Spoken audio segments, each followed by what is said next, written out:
Hi, I'm Jim and I was retired. Buckets or guardrails or a simple 4% rule?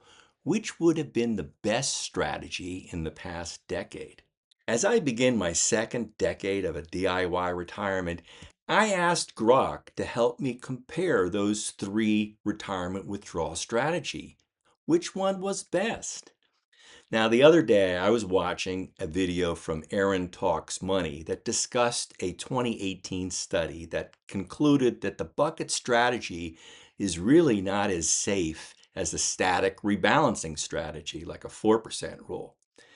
I've also had some recent comments on my channel about my three bucket strategy and a preference for guardrails, which are much more easier to implement and with less cash drag. Well, I decided to take a look at those three strategies this week to review which is really best. And I decided to check with Grok. If you'll stay till later in the video, I'll show you Grok's analysis of these three approaches and what has performed the best over the last decade.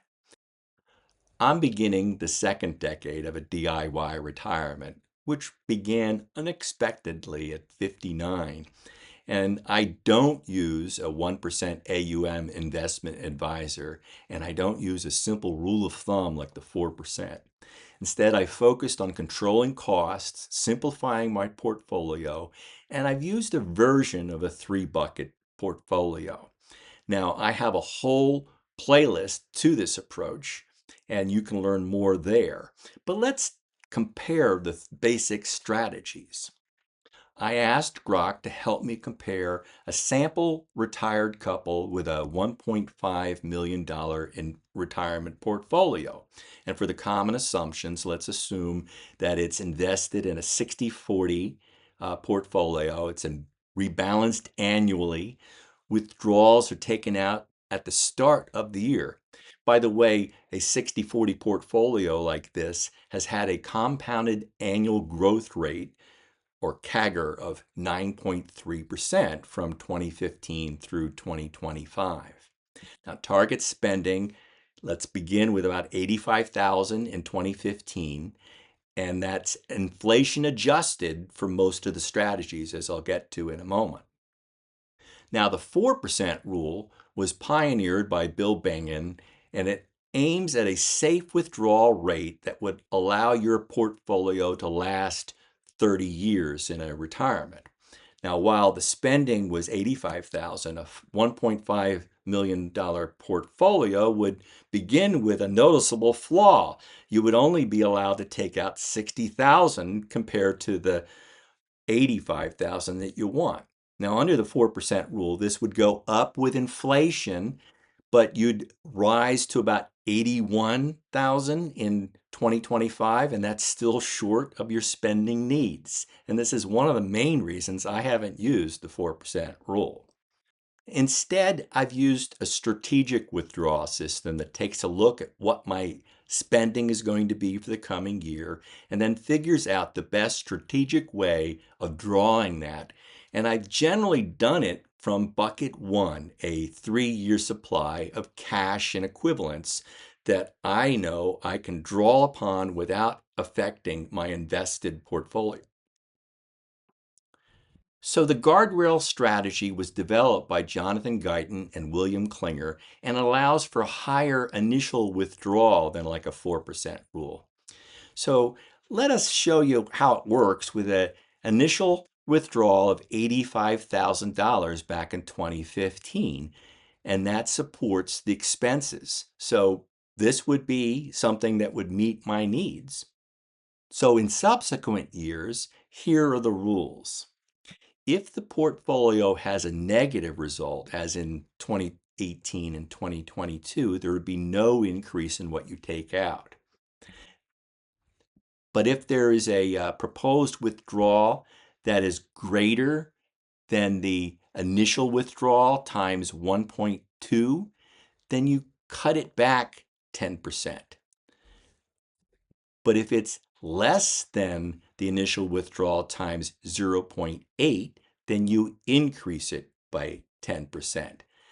And these adjustments to the inflation adjustments allow you to take advantage when the portfolio has been performing well in the past year. Frankly, that's a lot of math up there. Bolden does have a feature in its beta insights that allows you to use spending guardrails, but I've not created a scenario using it, so I don't know how well it aligns with the original guardrails formulas.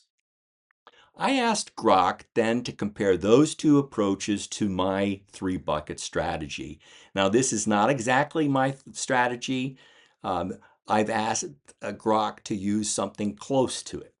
I also asked Grok to include a pension of $25,000 starting in 2022 to reduce the size of the needed withdrawals for bucket 1 and bucket 2. It begins with bucket 1 holding 3 years of cash and equivalents for the needed withdrawals. And in early years, that's all of the needed withdrawals for expenses. When the pension kicks in, it's the gross minus the pension to give you the withdrawal that you need. That sizes bucket 1 and 2. Bucket 2 has 5 years worth of those withdrawals, and they're invested in income producing assets like bonds and treasuries. And then in bucket 3 is equity for long-term growth.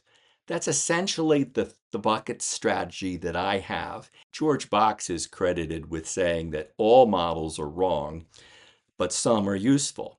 Real life is never easy to model exactly. Now, I rebalance my 3 time buckets as I rebalance my overall portfolio. That's tough to reduce to a simple set of rules for Grok. So Grok used some generalizations about the 3 buckets as well as the other 2 models in comparing the results. But you can see some usefulness in this study. Let's see which one ended up with the highest ending portfolio balance.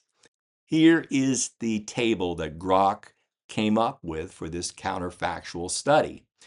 You can see that the 4% there at the bottom of that column has the highest ending balance, but the average annual withdrawals fail to meet the spending needs. So your higher balance means you underspent what you really needed to spend.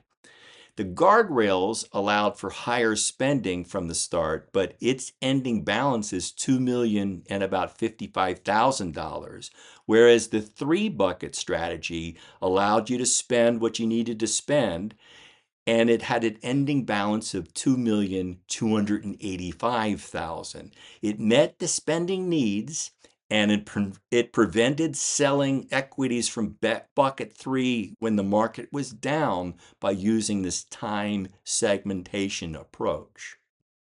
Now, I've charted the inflation and total returns from Grok's table here on this chart, and you can see we've only had those 2 real down years of 2018 and 2022 to deal with in this last decade.